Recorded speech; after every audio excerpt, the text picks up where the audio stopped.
अभी थाने में एक मामला आ ही गया है, तो देखती हूँ मैं या तो उस मामले को निपटा के फिर निकलूंगी या फिर मुश्किल है क्या फिर इस बार? मैम कितने साल से नहीं गई हैं घर? एक काम करते हैं, आप फोन लगाइए और कहिए कि इस बार वो आप इस बार भी नहीं आ पा रही हैं। क्या रिएक्शन आता है भैया का वो देखते हैं। भैया भैया मैं आने की सोच रही थी, लेकिन अभी फिलहाल में है ना एक केस आ गया है, तो शायद मैं नहीं आ पाऊंगी।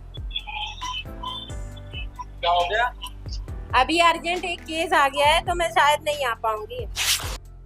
लंबे समय बाद जब किसी महिला पुलिस अधिकारी को राखी पर जाने का मौका मिलता है, कई वर्षों के बाद, कभी अचानक, और उसके बाद फिर उसे कैसा महसूस होता है, इस पर बातचीत करने के लिए हमारे साथ में भोपाल के कोलार थाने की महिला एसआई संगीता मैम है। वो हरदा की रहने वाली हैं, भोपाल में अभी फिलहाल जॉब कर रही हैं और कई बार अपना फर्ज निभाते निभाते वो अपने भाई की कलाई पर राखी नहीं बांध पाई हैं। इस बार बांध पाएंगी, चेहरे पर खुशी भी है और बातचीत करते हैं कि इस बार खुशी कितनी दोगुनी है। हाँ, अभी फिलहाल अभी मतलब छुट्टी तो मिल चुकी है मुझे थाना प्रभारी सर से, बट अभी मैं निकली नहीं हूँ अभी भी। ये कह लें कि पता नहीं, अभी भी कुछ भी हो सकता है। कुछ भी हो सकता है, नहीं अभी थाने में एक मामला आ ही गया है, तो देखती हूँ मैं या तो उस मामले को निपटा के फिर निकलूंगी या फिर मुश्किल है क्या फिर इस बार भी? हाँ, वही मैं कंफर्म अभी नहीं बता सकती, क्योंकि मेरी ट्रेन है 4:30 पौने 5 बजे की, और मुझे एक महिला संबंधी ये रिपोर्ट बैठी है, तो उसको करने में टाइम भी लग सकता है, तो मैं जैसे भी स्थिति बनेगी तो उस हिसाब से जाऊंगी। अलग अलग फिल्मों में, खबरों में अलग अलग मामलों को लेकर के महिला पुलिस पर या पुलिस पर सवाल उठाना बहुत आसान होता है, लेकिन थोड़ी देर की बातचीत में समझ गए होंगे कि कितना कठिन है, इनकी ड्यूटी जो है वो कितनी कठिन होती है। मैम कितने साल से नहीं गई हैं घर राखी पर?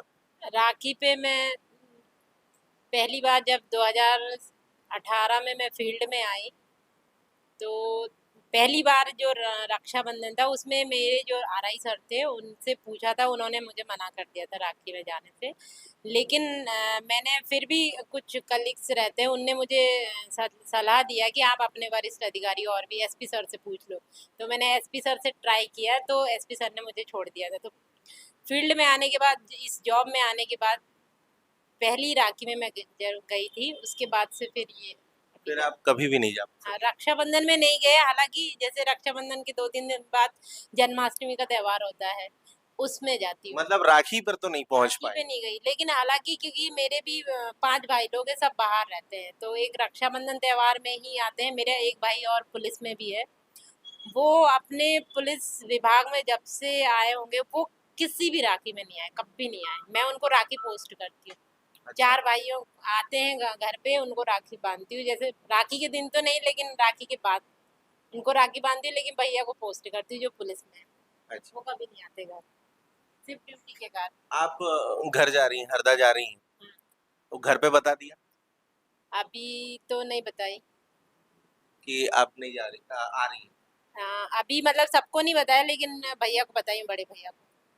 चलिए एक काम करते हैं, आप फोन लगाइए और कहिए कि इस बार वो आप इस बार भी नहीं आ पा रही हैं। क्या रिएक्शन आता है भैया का वो देखते हैं, ट्राई करते हैं। कुछ कुछ अलग करते रहने का प्रयास है और कई चीज़ें आप लोगों तक पहुंचाते रहने का प्रयास है। इस प्रयास में कितने सफल हो रहे हैं इसके लिए कमेंट बॉक्स का उपयोग करिएगा। हाँ हाँ, कर सकते हैं, बिल्कुल कर सकती हैं।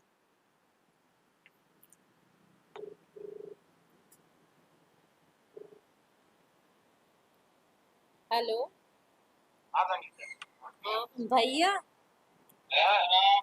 भैया मैं आने की सोच रही थी, लेकिन अभी फिलहाल में है ना एक केस आ गया है, तो शायद मैं नहीं आ पाऊंगी। क्या हो गया? अभी अर्जेंट एक केस आ गया है, तो मैं शायद नहीं आ पाऊंगी, या फिर मैं कोशिश करूंगी, है ना। ठीक है, सॉरी भैया मैं कोशिश करूंगी पूरी। अभी जैसे भी एक केस आया है तो उसको निपटा लो, उसके बाद जैसे भी होगा तो कोशिश करूंगी, या फिर नहीं भी आ पाऊंगी तो फिर मैं बाद में देखूंगी। ठीक है। अभी तुम्हारा काम कर लो फिर बात करना। हाँ। ठीक है। अंतिम शब्द क्या कहे उन्होंने? भैया अंतिम शब्द उन्होंने यही बोला कि आप काम कर लो, क्योंकि एक पुलिस परिवार या कुछ लोग जो पुलिस को अच्छे से जानते हैं, उनके मन में पुलिस के लिए पॉजिटिव चीजें रहती है, वो समझ सकते हैं। क्योंकि है ना, भैया ने यही बोला कि अभी देख लो, काम कर लो पहले। सुना आप लोगों ने? फर्ज और लेकिन है ना, उनकी जो आवाज है ना, जब मैंने उन्हें बताया था कि मैं आ रही हूँ, तो एक खुशी थी। लेकिन अभी जो उन्होंने बोला कि ठीक है काम कर, लेकिन उनकी आवाज में एक थोड़ा सा मतलब दर्द था। ये प्रैंक कॉल था, जब आप उनके पास जाएंगी तो बहुत खुश होंगे। थैंक यू सो मच, आपने ऑन कैमरा सबको ये महसूस कराया कि पुलिस परिवार के जो सदस्य होते हैं वो कितना बेहतर तरीके से ड्यूटी को समझते हैं, पुलिस का जो जिम्मेदारी है उसको समझते हैं, फर्ज को बहुत बेहतर समझते हैं, और आप लोगों का ऐसे ही जो समझते आत्मबल है वो बढ़ाते रहते हैं। जब भी कभी, हाँ बिल्कुल।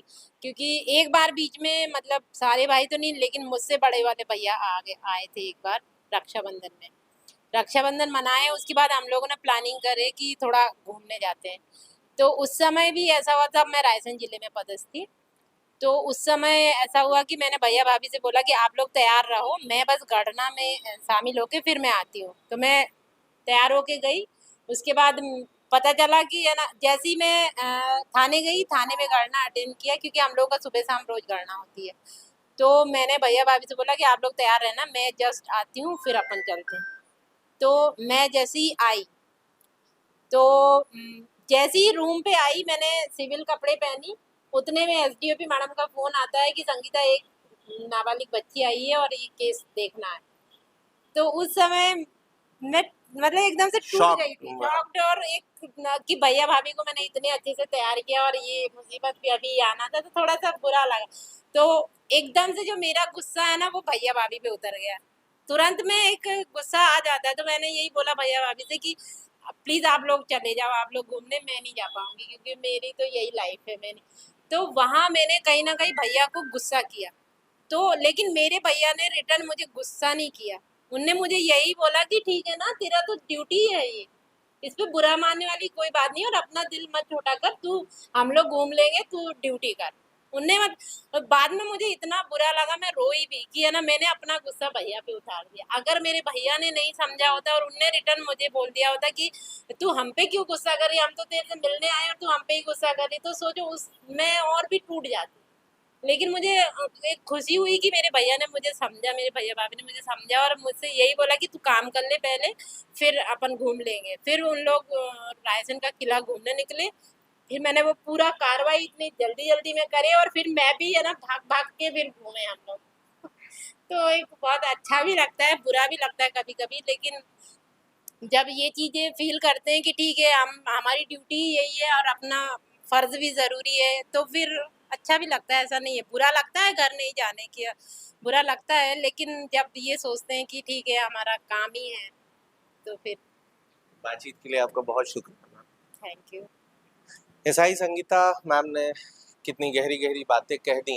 मुझे लगता है कि आप लोगों में से कई ने बहुत करीब से उसको समझा होगा, उसे महसूस किया होगा। आप में से कई के परिवार के सदस्य पुलिस विभाग में होंगे, तो शायद उस दर्द को भी आप बांट पा रहे होंगे।